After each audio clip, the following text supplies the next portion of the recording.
Thank you for tuning in to this month's edition of Scene Change. This episode is a little shorter than others that we've produced in the past, but it really is a plug for more diversity in documentaries. I interview a cited documentarian who really finds it interesting and captivating to show how blind people do art. And I also interview the blind artist as well. So it was a fun interview in that we were able to catch both sides of the coin. But it's not directly related to the performing arts, so it might feel a little off-brand for the division and for our listeners who have been rocking with us since the very beginning. But our focus in this interview was to share what it's like to be part of a documentary, whether as a documentarian or as the subject of the piece. So, for anyone who's interested in highlighting blind performers, whether it be an individual, a foundation, or anything like that, please reach out to our division, and we'd be happy to connect you specifically to performers with disabilities, because that really is our focus here on the show. Similarly, if you are a blind person in school for film or for documentary or anything related, please reach out to us.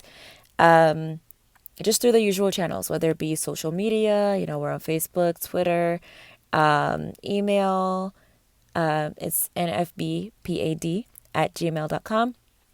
And all of this is in the description as well. And you can also contact any of our board members. We would love to have you on the show. We definitely believe that it's possible for a blind person to be a documentarian or to work in film. And I would be very interested in interviewing you to learn all about how you do it and to also share your story with our listeners. Lastly, I'd just like to encourage each of you to listen until the very end of the show, because afterwards we will have some exciting news about our convention this summer and the Performing Arts business meeting that we hold each year. And we're going to be doing something really cool this year, and it's directly related to Scene Change. I think that our listeners will like it, and we'll also have a bit of information for you about the NFB 21 concert that you should all look out for as well.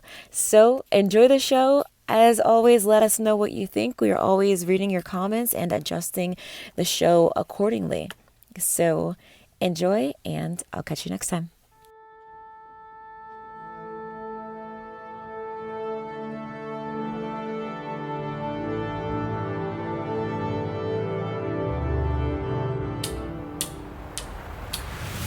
Welcome to Scene Change, a podcast by the National Federation of the Blind Performing Arts Division.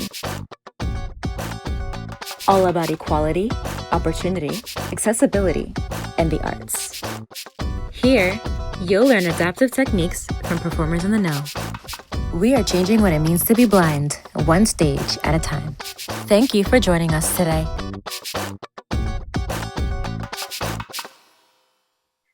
Hello, everyone, and welcome to Scene Change. My name is Lizzy Muhammad Park, and I am the Vice President of the National Federation of the Blind Performing Arts Division, and your host of the show. Today, we're talking about publicizing our message. I've got a documentarian here, Anthony Saldona from Queens, New York. He's sighted, but he's happy to share a positive message about blindness. Welcome to the show, Anthony. Hi. Thank you for having me. And right along with him, we've got Elizabeth Castellano. She is a blind artist, not a performing artist, but a visual artist, and one of Anthony's previous subjects. Welcome to the show, Elizabeth. Thank you so much. I'm so glad to be here. Awesome. Glad to have both of you. So, Anthony, how did you get into documentaries? When I graduated from I graduated from Queens College in around 2008, and uh, it was a real dose of reality when you have to find a job, and you're trying to understand the production world in New York City. And after doing a whole bunch of productions and not getting paid in New York City, I realized I had to get a day job. And once I started that day job, then I started getting bored at that day job. And I started brainstorming, and one of the ideas that I really was interested in was, I wonder how blind people perceive art.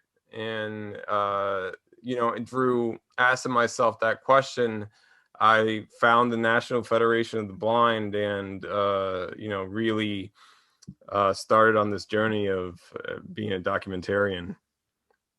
Wow.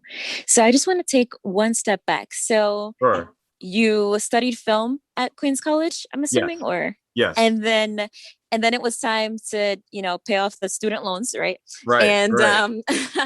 and you looked for a job. Mm-hmm. And was it in were you thinking to do something with disability related film, or like what was that? What was the jump between studying film and then studying blind people doing art? I understand. I understand. Um, you know, I I was just at my day job, and I actually had a coworker who at the time was deaf, and I was just thinking to myself that she couldn't like hear me, but I knew that she can understand, you know, my words. And through just thinking about people who are disabled, I really started to think about I was interested in like how blind people perceive art, and it was something that I wanted to definitely look into. And so I did some research, and when I really started to think about it, there's not many films or television shows out there that are showcase the people who are visually impaired. Right. So do you have maybe like a background specifically in the visual arts, or maybe did you know anyone who was blind? I'm still curious about where like where it all came from. You know what I mean? So I'm I wondering, do. is there, or was it just, I don't know, did just, just walking down the street one day and you just said, I would like, Right. you know what I mean? Yeah, no, I understand. No, I understand. No, I don't have anyone in my family that's visually impaired. Uh-huh. But there was a book that I read in my research, and it Uh, was so it had such an impact, and it was just so powerful. The book was Ordinary Daylight, which was written by Andrew Potok. And he himself was a painter, and he was going visually impaired, and he was so depressed about that he'd have this type of therapy where he would have bees sting his eyes uh as the hope that he'd recover from it. And that his story was so powerful that I just wanted to meet more people who are blind, and I realized that at Queens College learned these skills, and I can use these skills to help people and to tell amazing stories. So I do appreciate your ability to think outside the box. It seems like, you know, you're very interested in, sharing positive messaging, and sharing a can-do philosophy Right. um, about blind people. So I'm curious to know, in the work that you do with filmmaking, directing, producing, Sure. can you think of any ways to make the actual film industry, as far as production and directing go, more accessible to the blind? First of all, having films have audio description, Mhm. just for the viewers. It's something that I'm currently in producing, part of the Straight Off the Canvas, which features Elizabeth, and so I think that's very important from the viewers perspective. I think it is absolutely possible for someone who's has a visual impairment to be a director or be on the crew of films.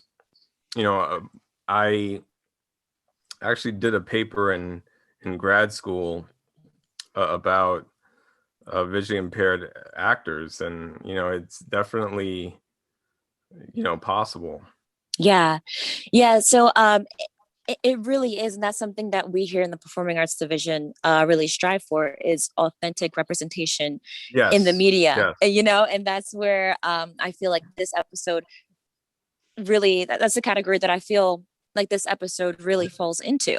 right. Um, and so I'm glad that, you're a huge supporter of that. And I'm also glad that Straight Off the Canvas is audio described, because that's, another very important part of accessibility.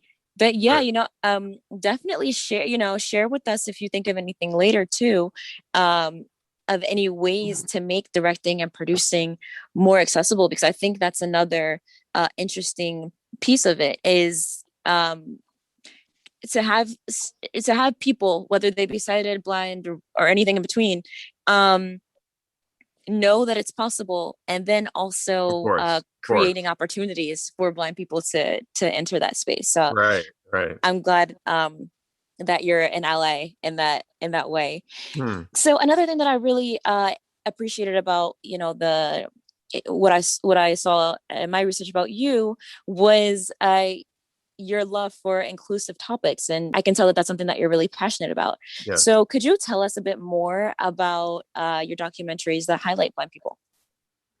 Yes. So, upon reading the book that I just shared with you, I realized that I have a responsibility to tell stories about what I knew that I had to tell a story about what the blind community needs. So, like, I had this goal to meet Elizabeth Castellano, but before I could do that, I wanted to do a documentary about National Federation of the Blind, and I, for about 6 months to almost a year, went to meetings at my local chapter in New York City, and I did. Before I even picked up the camera to do an interview, I spent some time with the leaders at the organization, and one moment that I'll never forget. I it was after it was after the meeting was over, and I went over to this young man, and I asked him, I'm a documentarian. What if I could tell if I could give any message to the sighted community about being blind, what would it be? And he looked at me straight in the face and he said, listen, when you turn off the camera and the film fades to black, I'm still going to be blind, and your main character is still going to be blind. So I think that in mainstream media, there's always the goal of a story is to have a happy ending, and sometimes the happy ending is the cure. But in documentaries, that's not reality. um so I think it's really important to tell real stories, and I think that the stories that I've told through my first documentary, We're Ordinary People, and Straight Off the Canvas is really about people. They're people, and their relationships. I think it's really important to show, that blind people, one are ordinary people, and they can do anything from painting to being a car mechanic to being a ballerina, a doctor, a lawyer. I even have a picture in the documentary of a visually impaired martial artist, and he's holding a sword. And I got permission from him, and he's out in England. So yeah, I think it's really important to tell stories about people and their goals, and I'm really like blessed to have met Elizabeth and to be able to tell her story. Yeah, and I think one important thing to remember too is that if you, as we say in the Federation, live the life you want, if you're living the life you want, then that is a happy ending to your story. It doesn't, Exactly. you know? Exactly. Right. So You're right, Lizzy. I think that's definitely a good message to put out there as well. Now, in meeting your goal of being able to interview and highlight Elizabeth Castellano, who we're about to get to in just a second, now that you've met that goal, what's next? What's your next documentary? Do you want to keep my co-producer Jason Figuera, at the time as we were filming this documentary, it turned out that he has obsessive compulsive disorder. He had, at the time that we were filming, during the first year of filming, he had an aggressive form of OCD, and he filmed himself going through these almost like a mental breakdown, where his father filmed him, struggling in this horrible state of obsessive compulsive disorder. So I would love to tell Jason's story, like a behind the scenes of what happened while we were filming this film, of how we worked together to overcome his mental illness. And we're in production of that as well. So that's the next one I'm working on. Oh wow, that'll be really fascinating. So it does seem like your interest lies in diversity and inclusion, Yes. as far as your documentaries go. Yes. Wow. Yes, Liz. Now I'd like to ask Elizabeth a few questions about her involvement in the documentary and a bit about her background. So, Elizabeth, how did you get involved with the documentary? I believe, and I actually was speaking to Anthony about this the other day, because I was trying to remember how he found me. But what ended up happening was I was teaching art education in the New York City public schools, and I was contacted by Anthony to set up a meeting where he could observe me doing my work as a teacher. And so that was how he found me. I believe it was an article in the New York Times that he read. And I've been in there a few times. And once he was able to find me, it was how to set up an appointment to come in and observe. Now, did you have any concerns about like possibly misrepresenting blind people or giving people the wrong idea, or just like, anything like that before going into it? Because sometimes as we are just living our daily lives, people can misunderstand something that we do. And then that could have almost like the opposite effect. So how did that ever cross your mind? No, not really. I mean, once he contacted me, we spoke at great lengths on the phone. And once I was able to speak with Anthony, I realized that what he was envisioning was something that I really wanted to be a part of. Because growing up, I I am legally blind, but I went to school in a public school, and I was only one of three legally blind students.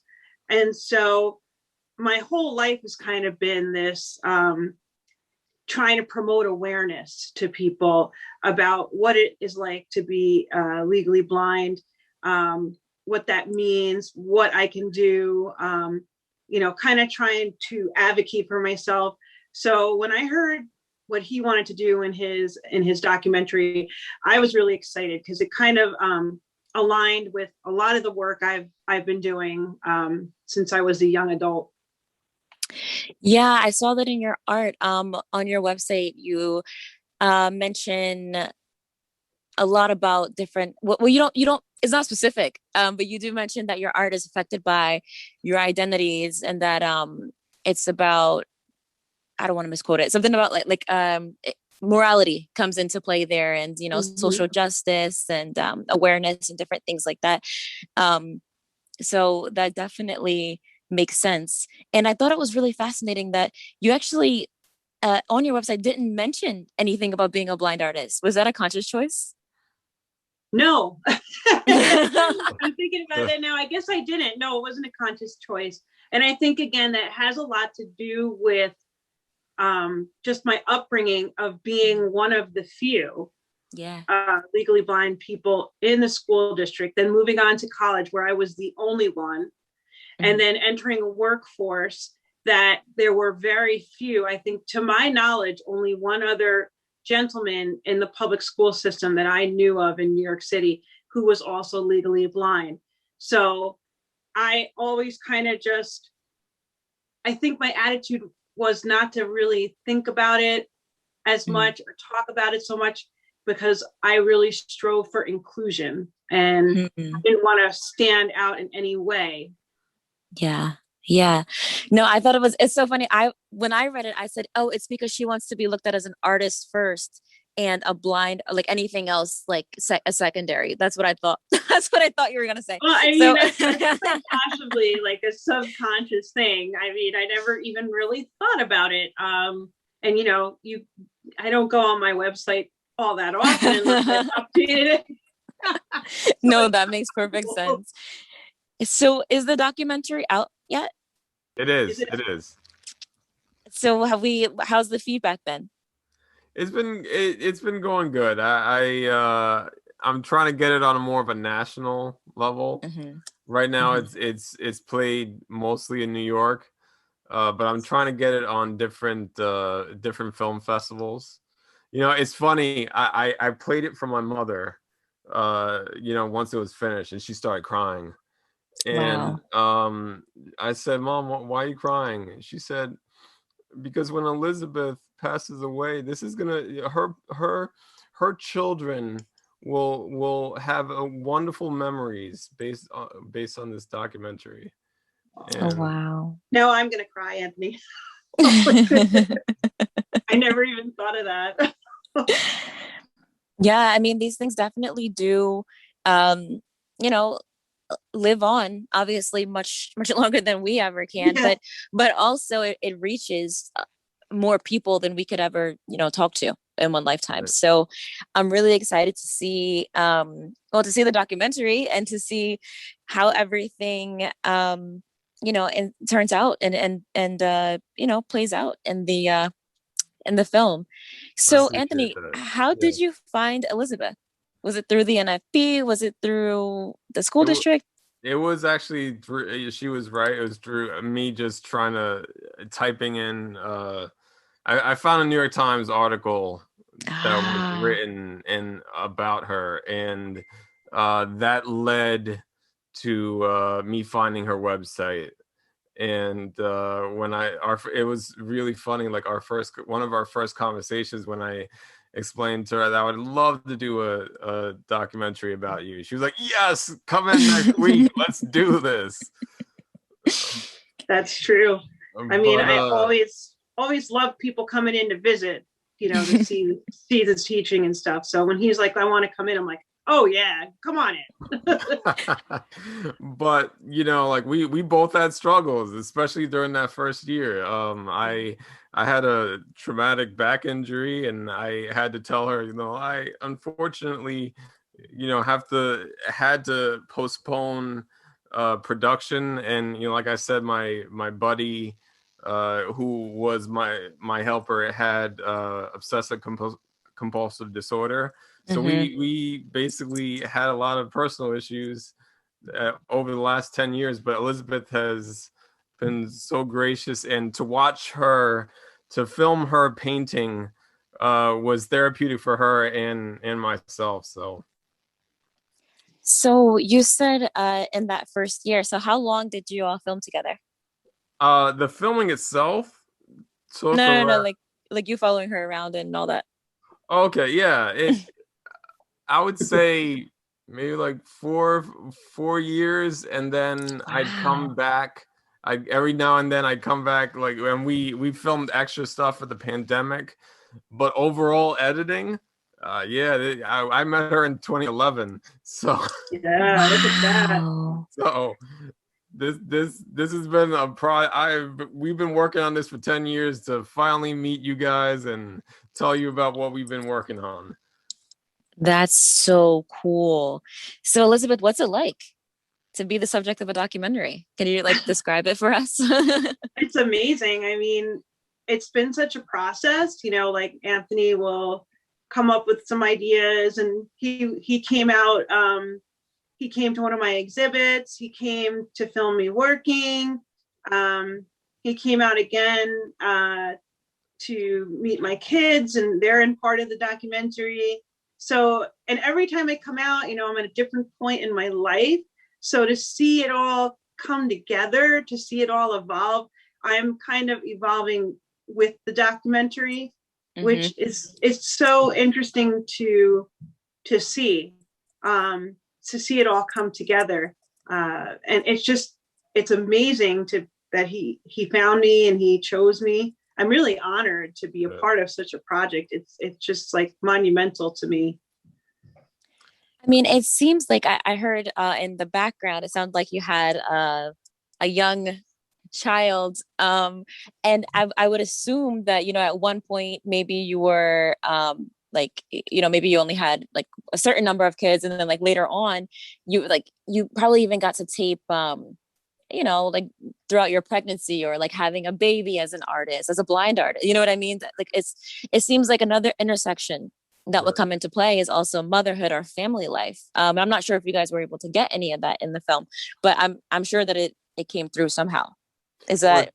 Mhm. Yes. it did because I as we said, we wanted to film in a classroom, and just uh, so many things happened. Like I did get to film in a classroom, so I went to, and we part of the film is focused on Lavelle School for the Blind.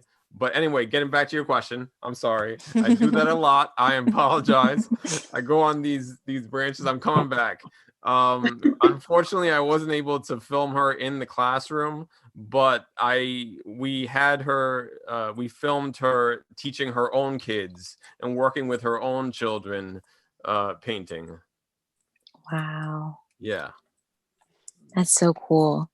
So, Anthony, do you only do documentaries in the New York area? Are you, well, obviously post-COVID times we're talking. Are you nationwide? How do you usually operate? Oh well, yeah, no, I am in New York. It is based in New York, but this documentary, I'm not going to stop until it goes worldwide. So Elizabeth and I, we're going across the world and to tell That's our right. story. And Oh, how would someone go about working with you or another document? Well, wait, here's a let me okay. step back from that question. I'll come back Yeah, to that one. yeah. Um, do you know if you are among your friends who also are documentarians and such, are you one of the only people focusing on disability and inclusion that like within your group, or are you a part of any sort of organizations or, you know, something along those lines that also focus on disability or there's another word for it when it's not called mental illness. There's like another way of saying it, but Right. yeah, you know what I mean? I Health, do. mental health. That's where Mental I'm health. Mental health. from. You know, I went to grad school Mhm. during the 10 years, and this was my thesis film to get a master's degree. Um, at the time I was, you know, in school, I was the only one doing this type of subject work.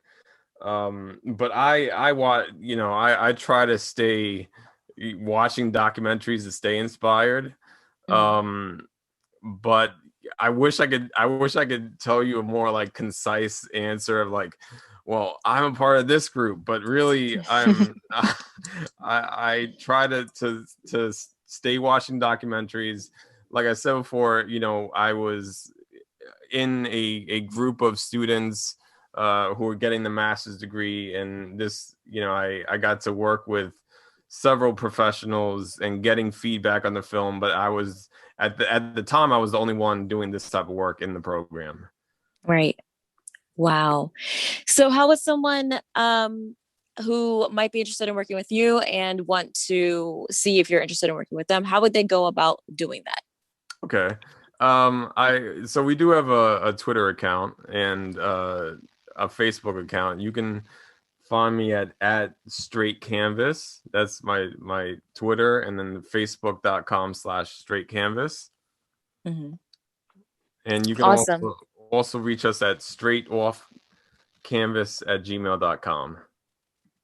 Yes. And for those of you who don't know, we talked about it, but I don't know if we if we said it directly. Straight off the canvas is the documentary that we're talking about, that we've been talking about, featuring Elizabeth Castellano, who is an amazing blind artist. Not amazing because she's blind, but Right. amazing because her art is because her art is great, and she happens to be Basically. blind. So, what does it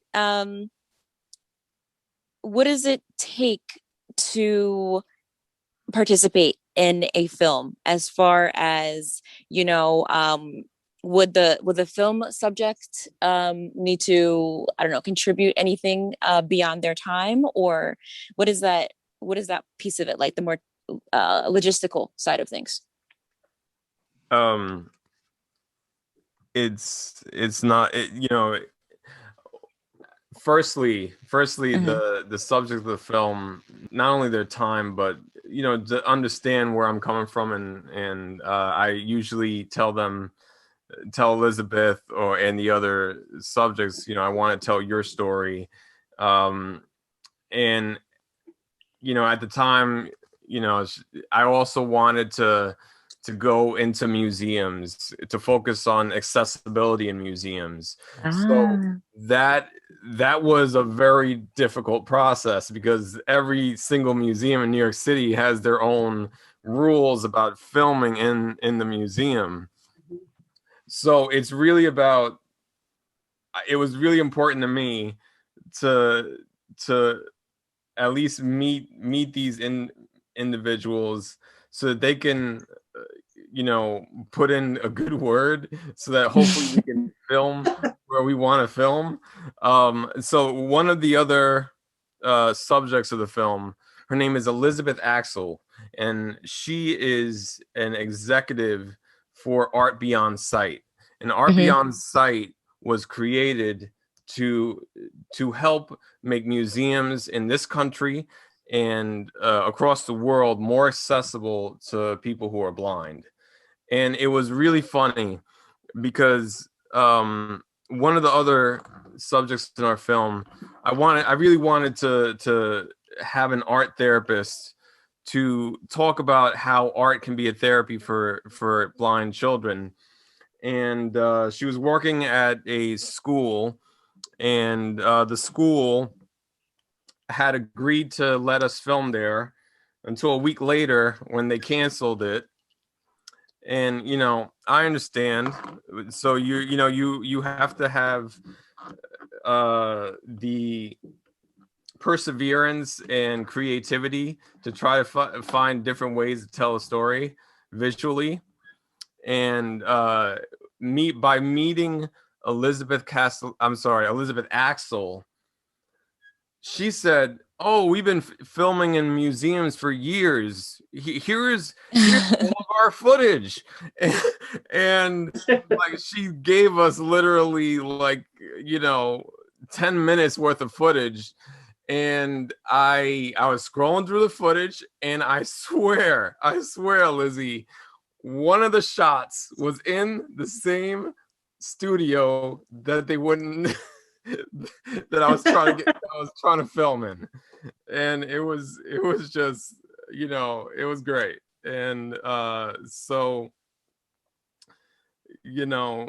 I'm just so grateful to not only Elizabeth, but Jessica Jones and Lavelle School for the Blind, you know, Art Beyond Sight. So there was different. This documentary not only tells Elizabeth's story, but it also shows how art it's important for art to be accessible. Art can be a therapy for not only children but adults, and it just has so many messages that you could watch the film a couple times and get a couple different things when you watch it. Yeah, I love that when you can just, it's almost like each time you watch it, you just get a deeper perspective, or, just, a deeper knowledge. So that is really cool, that this is one of those films. So I can't wait for it to come out. And Elizabeth Axel is a friend of the division. So always nice to hear about her, and glad that she could connect you with some people. She did. But I mean, those are all my questions for today. If anyone listening is interested in taking part in a documentary, do email the division and we will put you in contact to see if it's a good match. And if there are any other documentarians out there who are interested in filming blind performers, also reach out to us. And who knows, maybe you all could start an organization. I don't know, diversity and inclusion in documentary. You never know what might happen. But thank you both for joining us today. We've loved having you on the show. Thank you so much for having us. For those of you who don't know about the annual gathering that is the National Federation of the Blind Convention, it is the largest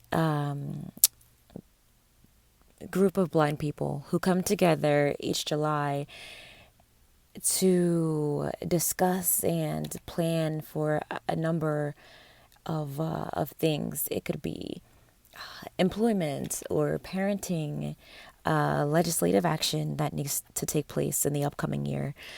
Could be previous legislative action that took place last year. And of course, the performing arts. Our division will have a business meeting, and we do have it each year. We've been having it for over 10 years already, over 15 even. And this year, Scene Change is going to do a live recording for all who attend our Performing Arts annual business meeting. So you have to register ahead of time. And I'm not guaranteeing that you're going to be able to vote this year. Well, this year we're not having any voting, but that you'll be able to register in time, because I'm not sure when you're listening to this. If you're able to get to this, in time, and then I would definitely encourage you to register. If you're listening to this in August, you've already missed the meeting, but that's fine. There's always next year. So it really just depends on when you're able to hear this, but I would highly encourage you to go on our website. Everything is linked in our description. And there you'll be able to find more information about the annual business meeting. You'll be able to find our agenda, and find links to learn more about the larger convention, which is the NFB convention. Our business meeting is just a few hours out of an entire week. So you'll be able to find links where you can learn about, the convention as a whole. You'll also be able to learn about some of our other events, including the NFB 21 concert, where we've partnered with the national organization who runs the entire convention to bring some good entertainment for everyone. So up next, we'll have a promo about that where you can find more information about our NFB 21 concert called Stronger Together. That'll be held on July 6th, and you really won't want to miss that. We've got some great talent for you. If you have any questions at all, please reach out to us. Don't hesitate to reach out to us. And thank you for supporting our division and Scene Change in all that we do. The National Federation of the Blind and its Performing Arts Division present One Voice, a fundraising convention concert sponsored by SuperSense. Join us Tuesday, July 6th at 8 p.m. Eastern, anywhere and everywhere, to watch blind performers of all styles showcase their abilities on our virtual stage. Enjoy a night of performance and support our work, changing what it means to be blind one stage at a time. Here's a snapshot of what you might experience.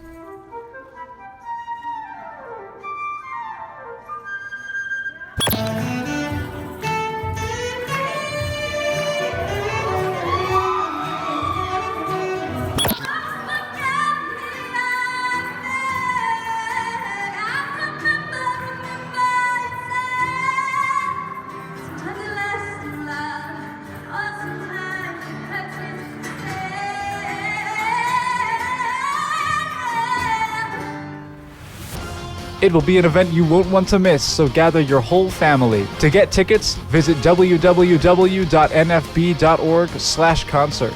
Tickets are $20 and can be purchased online or by calling the Independence Market. We share one voice. We are stronger together, and we reunite at NFB 2021.